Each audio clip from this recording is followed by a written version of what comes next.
আল্লাহর রাসূল সাল্লাল্লাহু আলাইহি ওয়াসাল্লাম এই শিরকের ব্যাপারে নবীজি বলেছেন।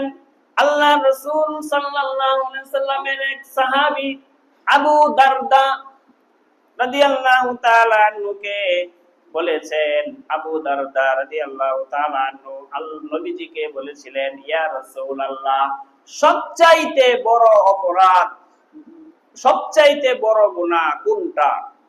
তখন নবীজি বললেন, সবচাইতে বড় গুনাহ হলো আন তাজালা লিল্লাহি নিদ্দান ওয়া হুয়া খালাকাকা, যে আল্লাহ তাআলার সমকক্ষ কাউকে নির্ধারণ করা, অর্থাৎ আল্লাহ তাআলার কাছে চাও আবার মাজারেও চাও, আল্লাহ তাআলার কাছে আল্লাহ তাআলাকেও ডাকো আবার মূর্তির কাছেও চাও। তো এই যে আল্লাহ তাআলার সমকক্ষ নির্ধারণ করা, যে এটা এই মূর্তির মাধ্যমে এটা আসবে, এই এরকম, এই যে এইগুলো আল্লাহ তাআলার সমকক্ষ সাব্যস্ত করা, এটা হলো শিরক করা, এটা হলো সবচেয়ে বড় পাপ। সুম্মা আইয়ুন, তারপরে বললেন সাহাবী, তারপরে সবচেয়ে বড় পাপ কোনটা? নবীজি বললেন, আনতা কতুলা ওয়ালাদাকা খাশিয়াতা আইয়াতামা মাআকা, তোমার সন্তান তোমার সাথে খাবে এই ভয়ে সন্তানকে হত্যা করা। তারপরে এটা হলো সবচেয়ে বড় পাপ, যে আমাদের সাথে খাবে এই ভয়ে সন্তানকে হত্যা করা। এই ভয়ে সন্তানকে হত্যা করা, এমনি তো স্বাভাবিকভাবে কেউ সন্তানকে হত্যা করে না।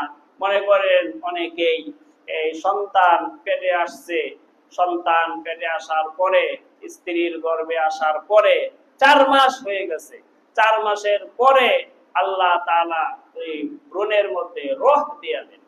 4 মাসের পরে যদি এরকম ভ্রূণ নষ্ট করা হয়, এটা হত্যার মতো মহা পাপ হিসাবে আল্লাহ তাআলার কাছে এটা মহাপাপ, হত্যার মতো মহাপাপ।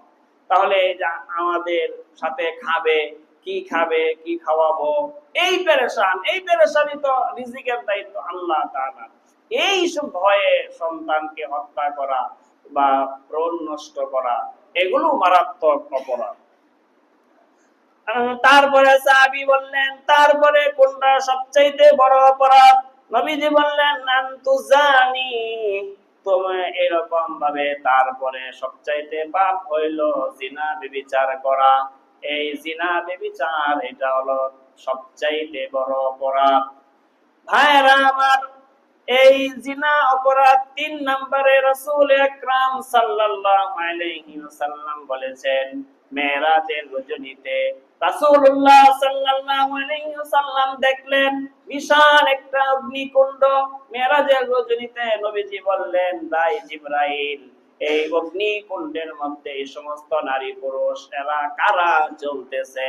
জিবরাইল আলাইহিস সালাম বললেন, ইয়া রাসূলুল্লাহ, এরা হলো জিনাকার নারী পুরুষ, যারা দুনিয়াতে জিনা করেছে, তাদেরকে এই শাস্তি কিয়ামত পর্যন্ত দেওয়া হবে।